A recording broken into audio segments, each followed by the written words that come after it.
उस स्टेटमेंट में वो ये कहते हैं कि इंडिया एक ग्रेट पावर है।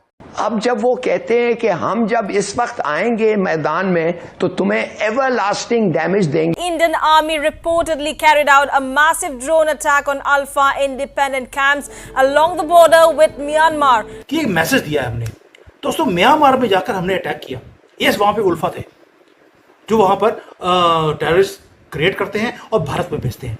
इंडिया की एक्टिविटी इतना तेज होना, क्या देख रहे हैं इस कॉम्बो को? उसका मतलब है कि ये जो डैमेज होगा आपका, ये इतने लंबा चलेगा। ये सिर्फ एक रिपेल ग्रुप नहीं है, ये चाइना की तरफ से सपोर्ट किया हुआ, उनकी बैकिंग है, आशीर्वाद है। सारे हथियार उल्फा के पास चाइनीज हैं। और सारे मुसलमान जो है वो बिना सीजन के, बिना मुहर्रम के मातम कर रहे हैं। तो मुझे तो बुरा लगता है, मैं भी मुस्लिम हूँ, लेकिन ये लैंड जिहाद में मैं तो पार्टिसिपेट नहीं करना चाहूंगी, बिल्कुल भी नहीं करना चाहूंगी यार। तो इंडिया आर्मी में जोश है, वो चाइना में जोश नहीं है। वो उनका 20,000 है कि आप 40 पे भी कहेंगे वो खड़े हो जाएंगे। उनका जो एक अपना तिरंगा है, वो अपनी भारत माँ कहते हैं, इंडिया जिंदाबाद। पाकिस्तान के जवाबी हमले में भारत का कोई नुकसान नहीं हुआ। अगर कोई कुछ किया गया है पाकिस्तान की तरफ से, कोई नुकसान किया गया है तो बिल्कुल होनी चाहिए सैटेलाइट इमेजेस या कोई ना कोई फोटो होनी चाहिए, कोई सबूत होना चाहिए। लेकिन अभी तक पाकिस्तान की तरफ से कोई जवाब दिया नहीं गया। ये सर्जिकल स्ट्राइक सीधे सीधे चीन के आधिपत्य के ऊपर, उसको चैलेंज करते हुए हिंदुस्तान ने ये बड़ा एक्शन लिया है। इस क्राइसिस में भी मोदी साहब ही आगे कुछ करवा सकें, ये पॉसिबिलिटी है। और अमेरिका कहेगा, जैसे अमेरिका ने पहले भी कहा, उस क्राइसिस में भी, इसमें भी अमेरिका ये कह सकता है कि हाँ ठीक है, जो भी कोशिश हो सकती है वो करवाई जाए। आखिर चीनी सदर कहाँ गायब हो गए? क्या उन्हें गायब कर दिया गया? क्या उन्होंने इस्तीफा दे दिया या वो खुद अंडरग्राउंड हो गए? रखाइन रीजन में भारत ने 100 से 300 ड्रोन्स का इस्तेमाल किया। डीप डेंस फॉरेस्ट के अंदर जाकर, जो जंगल्स हैं म्यांमार के, वहां पर प्रिसीशन स्ट्राइक किया गया हमारे ड्रोन्स।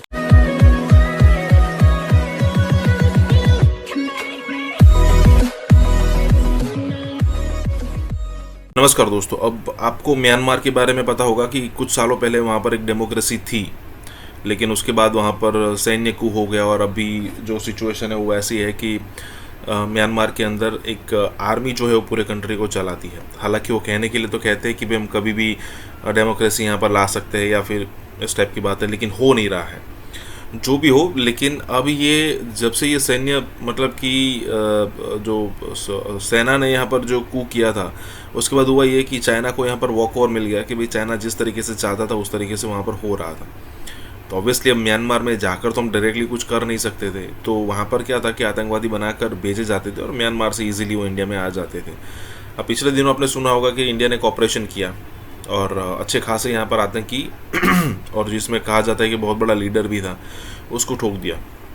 अब कहने वाली बात यहाँ पर ये है, सोचने वाली बात यहाँ पर ये है कि उसके बाद रिपोर्ट की गई कि भाई इंडिया ने हमला किया, लेकिन इंडिया ने मना कर दिया कि हमने कोई हमला नहीं किया। जब करे तो करे क्या? तो यहाँ पर अगर आप सोच रहे हो तो इसका मतलब ये है कि चाइना को यहाँ पर डायरेक्टली हमने झटका दिया है। इसी के साथ ही वीडियो शुरू करते हैं। और हाँ दोस्तों, सुपर थैंक्स के जरिए हमारी मदद जरूर करें। पता लग गया कि म्यांमार के ऊपर हमने अटैक कर दिया, तो यानी कि कुछ ना कुछ तो है जो अंदर से फीलिंग आती है जो मैं प्रोड्यूस करता हूँ। बट खुशी मुझे इस बात की है कि एक मैसेज दिया है हमने दोस्तों, म्यांमार में जाकर हमने अटैक किया।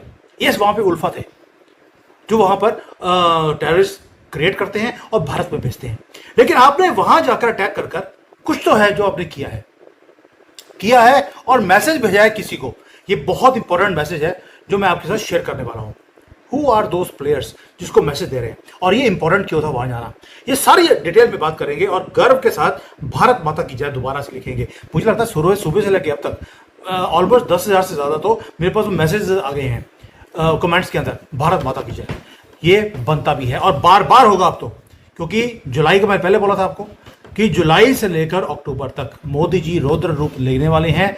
वो बोलेंगे यहाँ पर ऑपरेशन सिंदूर हम पाकिस्तान के साथ करेंगे, लेकिन मोदी जी की आदत है जहां दिखाते हैं करते कुछ और हैं। तो उन्होंने सिंदूर डाल दिया म्यांमार में जाकर। और ये हिस्टोरिकल दिन है, संडे का दिन, जब आप अभी रेस्ट कर रहे हैं संडे वाले दिन, लेकिन हमारी जो NSA है, हमारी सिक्योरिटी फोर्सेस हैं, रा है, वो रेस्ट नहीं कर रही थी। डीप डेंस फॉरेस्ट के अंदर जाकर, जो जंगल्स हैं म्यांमार के, वहां पर प्रिसीशन स्ट्राइक किया गया हमारे ड्रोन्स के थ्रू। कोई फाइटर प्लेन नहीं गया, कोई आदमी नहीं गया, सिर्फ ड्रोन्स। और उसके बाद जो प्रिसीजन स्ट्राइक्स करे हैं, जो टारगेटेड हमने, जो टेररिस्ट के डेल में जाकर हमने घुस के मारना था, वो काम किया है। और ये वो ग्रुप है उल्फा 1 जो चाहता है कि असम को भारत से अलग किया जाए। उल्फा की क्या औकात है यार, आप सोच के देखिए कि वो भारत से असम को अलग कर देगा। बिल्कुल भी नहीं है। That means we have to be clear कि who is ULFA in reality. ये सिर्फ एक रिपेल ग्रुप नहीं है, ये चाइना की तरफ से सपोर्ट किया हुआ, उनकी बैकिंग है, आशीर्वाद है। सारे हथियार उल्फा के पास चाइनीज हैं और फंडिंग आती है आईएसआई से, पाकिस्तान से। और आपको मालूम है इनका सबका एक ही एजेंडा है कि नॉर्थ ईस्ट को भारत से अलग किया जाए, ताकि जो भारत की सॉवरेनिटी है, 7 स्टेट्स को अलग करना है। उल्फा अकेला काम नहीं करता दोस्तों, वो हमेशा बोलता है कि हमें असम को सेपरेट करना है, एक separate sovereign communist style country बनानी है उनको, कम्युनिस्ट स्टाइल। सोच के देखिए कि असम वालों को कम्युनिज्म से क्या मतलब है। इसलिए उसकी डेमोग्राफी को पहले चेंज किया गया, इन जानवरों को बुलाया गया, इलीगल्स को, और वहां की डेमोग्राफी को चेंज करने के बाद एक ही स्यापा, हमें अपना अलग से कंट्री चाहिए। दूसरा बात,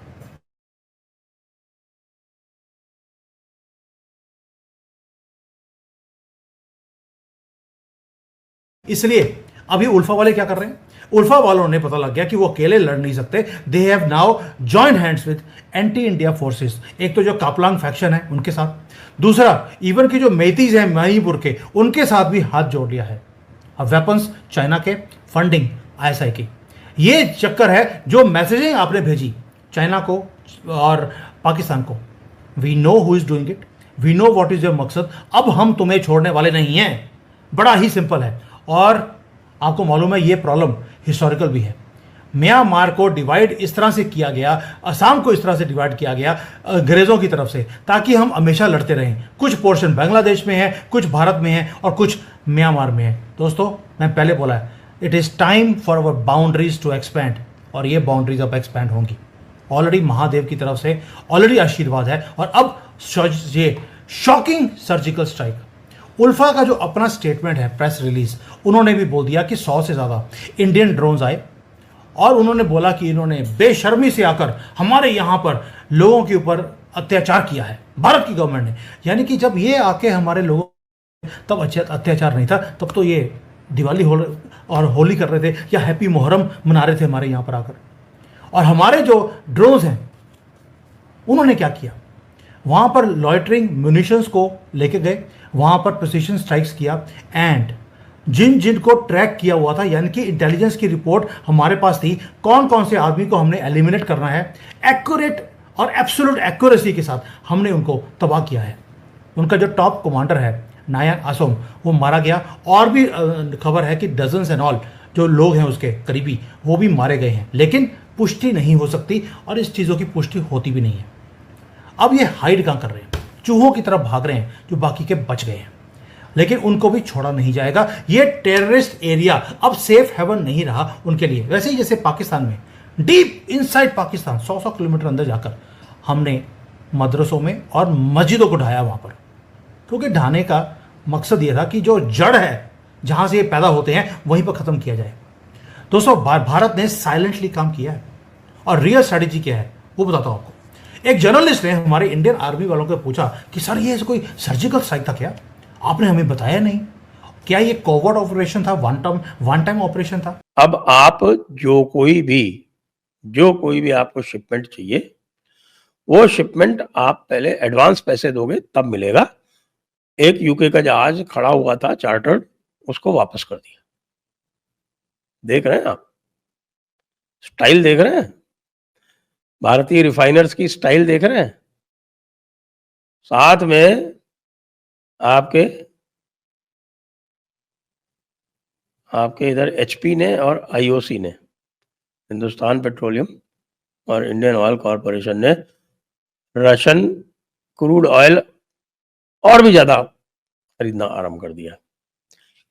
नायारा ने कहा कि हमारे पास बहुत क्लाइंट्स हैं, हमारे पास अफ्रीका में और एशिया में बहुत सारे क्लाइंट्स हैं। अब हम ये जो हमने ये रोका है यूके का, इसको हम यूएई डाइवर्ट कर रहे हैं, उनको यूएई डाइवर्ट कर दिया, यूएई शिपमेंट कर दिया। आपको जानकर आश्चर्य होगा कि यूएई के पास पर्याप्त रिफाइनिंग कैपेसिटी नहीं है, वहां से क्रूड यहाँ आता है और रिफाइन होके वापस यूएई जाता है। तो यूएई का बढ़ा दिया और कहा कि हाँ भाई उधर अफ्रीका वाले भी मांग रहे हैं, मैं अफ्रीका वालों के साथ कॉन्ट्रैक्ट कर लेते हैं, आप ऐसा करो इसको तुरंत कैंसिल कर दो, सारे के सारे कॉन्ट्रैक्ट जितने भी हैं किए हुए उनको तुरंत कैंसिल कर दो। अब इनके हलक में आ गई भाई लोगों के कि नहीं नहीं नहीं नहीं नहीं तुरंत तो कैंसिल नहीं कर सकते, ऐसा मत कीजिए। नहीं, ये नाटक करने की जरूरत है नहीं। 1 जनवरी क्यों करना है, आप तो अभी से करो तुरंत। ये झगड़ा चल रहा है, वो कह रहे नहीं हम 1 जनवरी से हमने सैंक्शंस लगाए, नहीं आप तो तुरंत सैंक्शन लगाओ। हम आपको 1 बूंद तेल अब सप्लाई नहीं करेंगे। यानी कि यूरोप ने क्या सोचा, होशियारी देखिए। यूरोप ने सोचा कि यार सबसे ज्यादा जरूरत कब आती है इनको, सबसे ज्यादा जरूरत आती है सर्दी के मौसम में, तो सर्दी का मौसम निकल जाने दो, सर्दी के मौसम तक तो है जो इनके सारा हीटिंग ऑयल वगैरह जितना भी है उसको हम यूज कर लेंगे और बाद में ये वैसे भी ये रास्ते पे आ जाएंगे, कुछ करेंगे कुछ नहीं करेंगे, कुछ नहीं। रॉसनेफ्ट और नयारा मिलके और भी एक्टिव हो गए, जैसे मैंने बताया 70,000 करोड़ का पूरा जो है वो इन्वेस्टमेंट प्लान कर लिया, डाइवर्सिफाई कर लिया कि यूरोप को हम 1 बूंद बेचेंगे ही नहीं।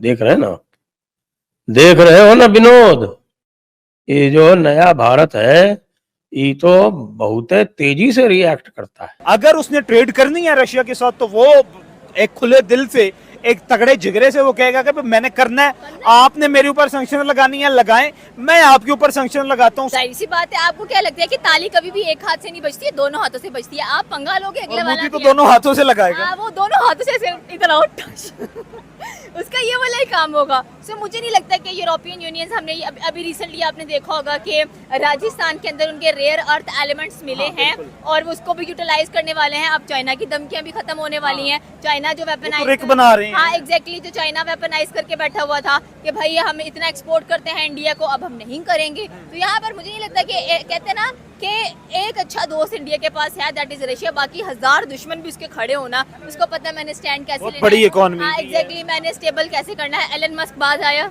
नहीं आया, उसने टेस्ला लॉन्च कर दी भाई, उसका शोरूम बना दिया मुंबई के अंदर।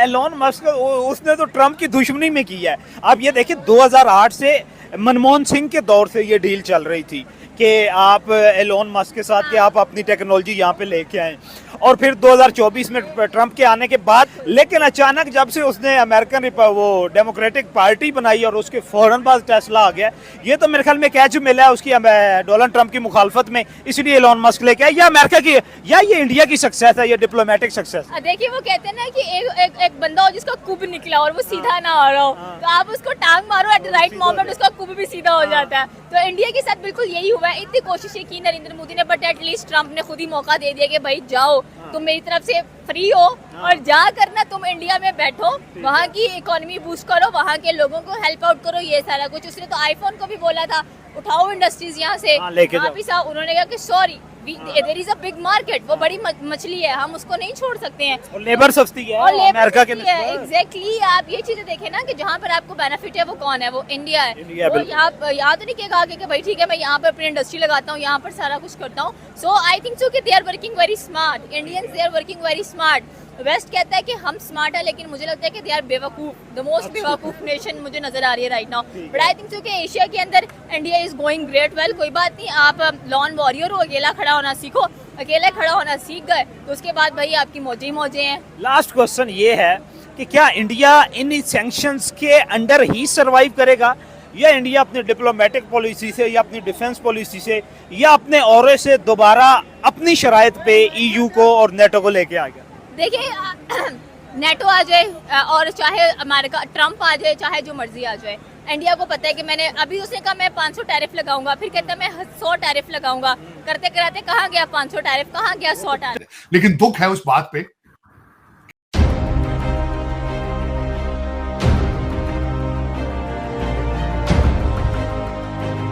पाकिस्तान ने शाहीन मिसाइल फायर किया था। भारत तरक्कियों पे जा रहा है, लेकिन दो साइडों पे आग जल रही है, 2 साइडों पे आग है। इसी बीच एक बड़ी खबर, पाकिस्तान का शाहीन 3 मिसाइल टेस्ट फेल हो चुका है। जो जानकारी मिल रही रिपोर्ट्स के मुताबिक इस मिसाइल को पाकिस्तान के पंजाब के डेरा गाजी खान से ये मिसाइल दागी गई थी, लेकिन लॉन्च होने के बाद से अपने लक्ष्य से ये भटक गई और बलूचिस्तान डेका बुक्ती इलाके में परमाणु फैसिलिटी के पास में ये गिर गई है।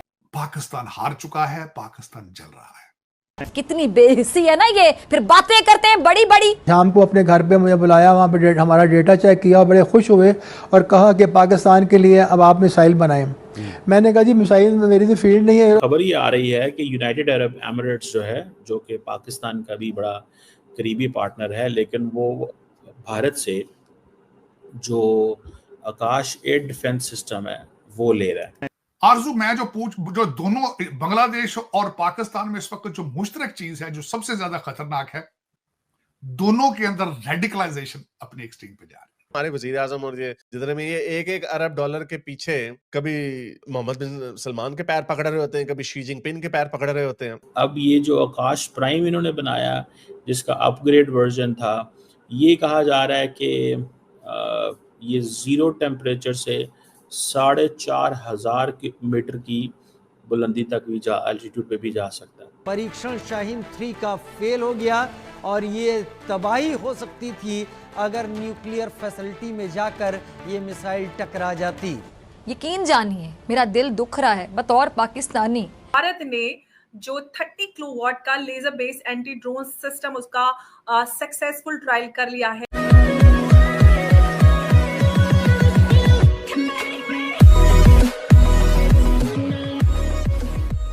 नमस्कार दोस्तों, अब यहाँ पर बात हो रही है शाहीन मिसाइल के बारे में, पाकिस्तान की जो एक मिसाइल सिस्टम है उसके बारे में, कि उसका कोई परीक्षण करना था और ये मिसाइल जो है वो पाकिस्तान के अंदर ही फट गई। हालांकि शायद उसको होगा कि पाकिस्तान के अंदर ही फटना होगा, क्योंकि ये जो था वो एक परीक्षण था, लेकिन काबू के बाहर जाकर वो पाकिस्तान के अंदर फटी है। ऐसा नहीं था कि उन्होंने जो सोचा था वहीं जाकर वो फटी है। और कहा यह जा रहा है कि उसके आसपास पाकिस्तान के जो न्यूक्लियर हथियार रखे हैं उनकी मौजूदगी वहाँ पर थी। अब देखने लायक सबसे बात यहाँ पर यह है कि ये जो मतलब गौरी, गजनवी और शाहीन टाइप की जो मिसाइलें है, पता नहीं कौन सा प्राउड उनको यहाँ पर मिलता है या फिर किस टाइप की चीज़ें यहाँ पर होती है कि जो इस टाइप के नाम रखने के लिए मजबूर है, सिर्फ और सिर्फ इंडिया को चिढ़ाने के लिए। लेकिन जो भी हो, हमें ये बार बार पता चल रहा है कि अगर पाकिस्तान सिर्फ और सिर्फ मेड इन पाकिस्तान के ऊपर चलेगा तो बिल्कुल नहीं चलने वाला। इवन आप ये भी सोचिए कि अगर वो मेड इन चाइना के ऊपर भी चलेगा तो भी नहीं चलने वाला। ये बात हो रही है, इसी के साथ ही वीडियो शुरू करते हैं। और हाँ दोस्तों, सुपर थैंक्स के जरिए हमारी मदद ज़रूर करें। खबर ये आ रही है कि यूनाइटेड अरब एमिरेट्स जो है, जो कि पाकिस्तान का भी बड़ा करीबी पार्टनर है, लेकिन वो भारत से जो आकाश एयर डिफेंस सिस्टम है वो ले रहा है। ये एक that's an important and big thing. और इंडिया क्योंकि अब मार्केट कर सुनने में आ रहा है कोई ये $600 मिलियन की डील है, दैट डिफरेंट इसके वो खबरें हैं इसके बारे में। और ये जो आकाश एयर डिफेंस मिसाइल सिस्टम है, ये आकाश प्राइम एक इसका वेरिएंट है जो कि अपग्रेड किया गया है, और ये medium range surface to air missile system है जो कि इंडिया के डिपार्टमेंट ऑफ जो रिसर्च एंड डेवलपमेंट ऑर्गेनाइजेशन, जिसे DRDO बोलते हैं, उसने किया है। और कोई लंबी रेंज नहीं है इसकी, 30 किलोमीटर है इसकी सीलिंग, वो जिसे कहते हैं ना, और 60 kg का ये वॉरहेड लेके जा सकता है, और मल्टीपल टारगेट्स को कहते हैं ये साइमल्टेनियसली इंगेज कर सकता है। मोबाइल है फुली, और इट्स ऑन व्हील्स। अब ये जो आकाश प्राइम इन्होंने बनाया, जिसका अपग्रेड वर्जन था, ये कहा जा रहा है कि ये ज़ीरो टेम्परेचर से 4,500 मीटर की बुलंदी तक भी एल्टीट्यूड पे भी जा सकता है। और ये एक इम्प्रूव्ड जो है ना वर्जन है, और ख़ास तौर पे इसकी इन्होंने इंडियन आर्मी एयर फोर्स जो है वो इसके ऊपर काफ़ी इन्होंने काम किया है, और उन्होंने इसको लद्दाख रीजन के अंदर भी इस्तेमाल किया है, जिसमें वो कहते हैं कि जनाब हमने जो एरियल जो होते हैं ना टारगेट्स, वो हमने हिट किए, एरियल टारगेट्स जो हैं वो हमने हिट किए। और ये एक इन्होंने, this is something they mention. और ये यूएई भारत खरीद रहा है। ने जो 30 किलोवाट का laser based anti drone system उसका सक्सेसफुल ट्रायल कर लिया है और बताया जा रहा है कि इसका नाम जो है वो integrated drone detection and interdiction system MK2A है और इसका निकनेम सहस्त्र शक्ति है। बड़ी खबर है और इसका सक्सेसफुल ट्रायल हो चुका है, इस पर हम बात करेंगे और बात करने के लिए डिटेल में आगे हमारे साथ जुड़े हैं उमेश जी। उमेश जी, बहुत बहुत स्वागत है आपका। जय हिंद, नमस्कार। जय सिया राम अंबर जी। जय सिया राम। उमेश जी, सक्सेसफुल ट्रायल कर लिया है डीआरडीओ ने 30 किलोवाट का ये पूरा एंटी ड्रोन सिस्टम। किस तरह से आप देख रहे हैं इस बड़ी खबर को? देखिए, डीआरडीओ की जो एक बॉडी है, centre of high energy systems and sciences, जिसको चेस बोला जाता है, शतरंज, उसने ये सिस्टम्स बनाया है और ये है 30 किलोवाट का सिस्टम। इसको उन्होंने एक तरह से ये एंटी ड्रोन सिस्टम बताया है और ये आसमान में उड़ने वाले अनमैन्ड एरियल व्हीकल और जो स्वार्म्स ऑफ ड्रोन्स आते हैं उसको एक तरह से न्यूट्रलाइज कर देता है। ये 30 किलोवाट्स के अंदर ये आप समझ जाइए 5 किलोवाट के 6 मॉड्यूल्स रहते हैं जो एक साथ मिलके 30 किलोवाट्स के एक डायरेक्टेड रेंज बनाते हैं और सामने से आने वाले जो भी अगर मिसाइल सिस्टम होते हैं, अगर ड्रोन्स होते हैं, इन सबको वो न्यूट्रलाइज कर सकता है और ये 4 किलोमीटर या 5 किलोमीटर दूर तक कर सकता है। मतलब 5 किलोमीटर दूर ये ड्रोन सिस्टम को न्यूट्रलाइज कर सकता है। अभी भारत के पास जो सिस्टम है, जो डायरेक्टेड एनर्जी वेपन है, जो लेजर वेपन बोलते हैं और एंटी ड्रोन सिस्टम है, वो 2 किलोवाट्स का है और 2 किलोवाट्स का 6 यूनिट है जो 12 किलोवाट होता है और ये अभी तक 2 किलोमीटर दूरी कर सकता है। अब डीआरडीओ ने क्या किया है, इसके अंदर प्राइवेट प्लेयर्स को उन्होंने इनवाइट किया है और प्राइवेट प्लेयर्स को बुला के वो उनको टेक्नोलॉजी दे रहे हैं ताकि भारत के अंदर इसका प्रोडक्शन स्केल अप किया जाए। देखिए, आपने सुना होगा हमारे पास जो हमारा आकाश मिसाइल डिफेंस सिस्टम है उसके अंदर आपने देखा भी होगा कि हम various type of missile use करते हैं। हम वहाँ पे जो इनकमिंग प्रोजेक्टाइल्स है, हम वो जो एक मिसाइल डिफेंस सिस्टम होता है हर जगह से डेटा गैदर करता है। अब इसके अंदर ये सिस्टम को भी जोड़ा जाएगा, आकाश मिसाइल डिफेंस सिस्टम, और इसका जो कॉस्टिंग है मैं आपको बता देता हूँ। पर जो इसका जैसे आप सोच लीजिए ब्रह्मोस मिसाइल है, एक ब्रह्मोस मिसाइल का कॉस्टिंग कम से कम 5-6 करोड़ रुपए का होता होगा। इसके अंदर अगर आप ड्रोन आते हैं और आप इनको न्यूट्रलाइज करते हैं, लेजर वेपन यूज करते हैं, इसका मात्र 300 रुपया ही है दाम। और ये 30 किलोवाट की जो रेंज है, 30 किलोवाट का सिस्टम है और विश्व में अभी सिर्फ 3 देश है जिनके पास ये टेक्नोलॉजी है। एक तो यूएस के पास है और यूएस, रशिया, जर्मनी के पास है और यूके अभी तक उसकी टेस्टिंग कर रहा है। लास्ट ईयर यूके का जो ड्रैगन फ्लाई सिस्टम है उसमें बताया गया था कि 10 पाउंड यूज होंगे और भारत ने तो उनसे भी सस्ता कर दिया। भारत ने बोला हम 300 रुपए में कर देंगे ये काम, ठीक है। तो 30 किलोवाट का ये कर दिया है। यूएस के पास जो सिस्टम है इसका नाम है हिलियोस सिस्टम है और भारत ने अब एक तरह से 30 किलोवाट का ये जो सिस्टम है डेवलप कर लिया। पाकिस्तान तो बिल्कुल इंडिया के लिए तैयार बैठा हुआ है। पाकिस्तान फौरन कर दिया, मैं तो कोई काम नहीं है स्वाय इंडिया के। साया मुल्क से खबर शामिल करते हैं। दुनिया की सबसे बड़ी जमहूरियत भारत के वजीर-ए-आज़म नरेंद्र मोदी सोहारी का पत्ता और उस पर परोसी गई दाल, भात और तरकारी, जिसका चाव से आनंद लेते हुए नजर आए प्रधानमंत्री मोदी। नरेंद्र मोदी जी ने भारत को उसकी आइडेंटिटी वापस करी, भारत को उसका इतिहास वापस किया, भारत को उसका हेरिटेज वापस किया। इंडिया ने 76 अरब डॉलर डिफेंस बजट रखा है। क्या पाकिस्तान ये बात मानेगा? ये अमन करना चाहता है। नरेंद्र मोदी के सासों की मालियत, उनके पास कोई घर कोई गाड़ी नहीं है जाती, क्या कहेंगे? मोदी साहब प्राइम मिनिस्टर हैं और he is a prime minister. हमारे यहाँ प्राइम मिनिस्टर होते हैं, कोई भी होता है या होती है, लेकिन एक्चुअल नहीं होते वो। तस्वीर को देखकर लग रहा है कि पीएम मोदी को वहां दाल, भात और तरकारी परोसा गया। इसे वो बहुत चाव से खाते हुए नजर आ रहे हैं। अब अंदाजा लगाओ, दुनिया की सबसे बड़ी डेमोक्रेसी का वजीर आज़म। लेकिन आधुनिक भारत, ये जो प्री पोस्ट इंडिपेंडेंस का भारत है, इसमें किसी ने यदि हमारे हेरिटेज को रिवाइव करने का सोचा तो वो श्री नरेंद्र मोदी है। उन्होंने एक बड़ी इंपॉर्टेंट स्टेटमेंट दी है। उन्होंने कहा है कि भारतीय फौज को बिल्कुल तैयार रहना चाहिए फॉर एन अनएक्सपेक्टेड वॉर।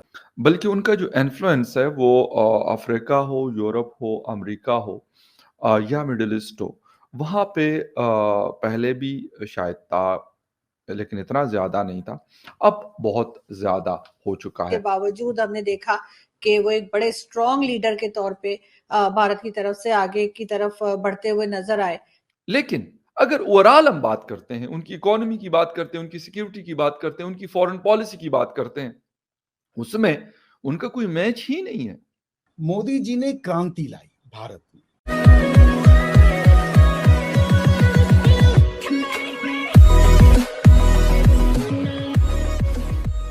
नमस्कार दोस्तों, अब यहाँ पर बात हो रही है मोदी की सादगी के बारे में। अब पिछले दिनों इंडिया के अंदर एक घटना घटी। किसी ने मतलब वो ध्रुव राठी था जिसने ये कहकर न्यूज़ फैलाई थी कि भाई प्रधानमंत्री मोदी के कैंपेन के जितने वीडियोस बनते हैं उसमें कितने करोड़ यूज़ होते हैं, कितने करोड़ों खर्च होते हैं।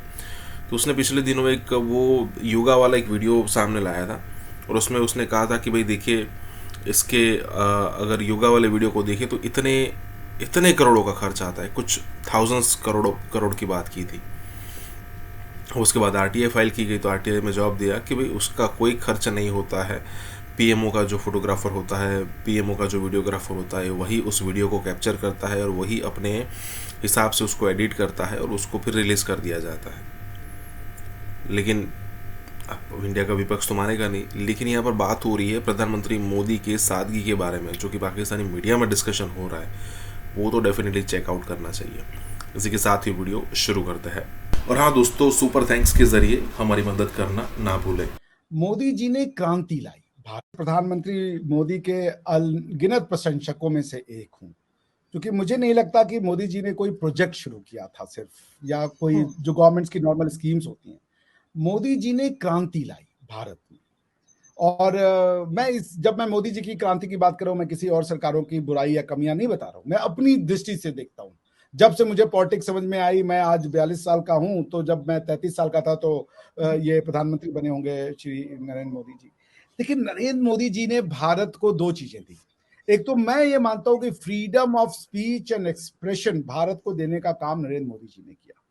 नरेंद्र मोदी जी के आने के बाद से दोनों तरफ के जो व्यू पॉइंट्स होने चाहिए एक टॉपिक को लेकर के, वो आने शुरू हुए। नरेंद्र मोदी जी ने भारत को उसकी आइडेंटिटी वापस करी, भारत को उसका इतिहास वापस किया, भारत को उसका हेरिटेज वापस किया।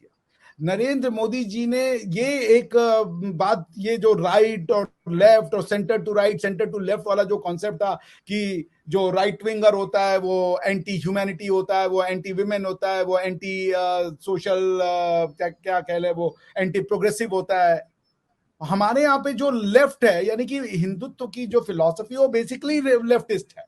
लेफ्टिस्ट का मतलब जो कहे सब समान है, सब रिलीजन समान है, ये कहने वाले लेफ्टिस्ट नहीं है, ये कहने वाले हिंदुत्व है।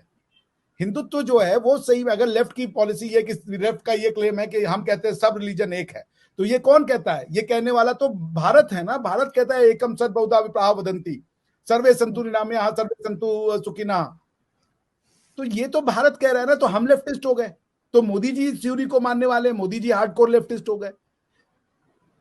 उसके बाद मोदी जी ने जो भारत में एक समय ये हो गया था कि हमारे यहाँ पे जो भारत की प्राचीन मंदिरों थी, उनकी वो दुर्दशा थी कि वहां पे जो भक्तगण जाते थे वो अपनी श्रद्धा से उस गंदगी में वो अपने आराध्य की पूजा करते थे। किसी ने भी पोस्ट इंडिपेंडेंस ये नहीं सोचा कि इनका रिवाइवल किया जाए, क्योंकि उनको तोड़ने वाले तो बहुत आए, बनाने वाला एक नहीं खड़ा हुआ। हालांकि हमारे जो जैसे देवी अहिल्या हो गई, जब भी कोई मंदिर तोड़ा गया हमारे यहाँ, कोई ना कोई राजा आकर के 10-15 साल के अंदर ही उसका निर्माण कराया।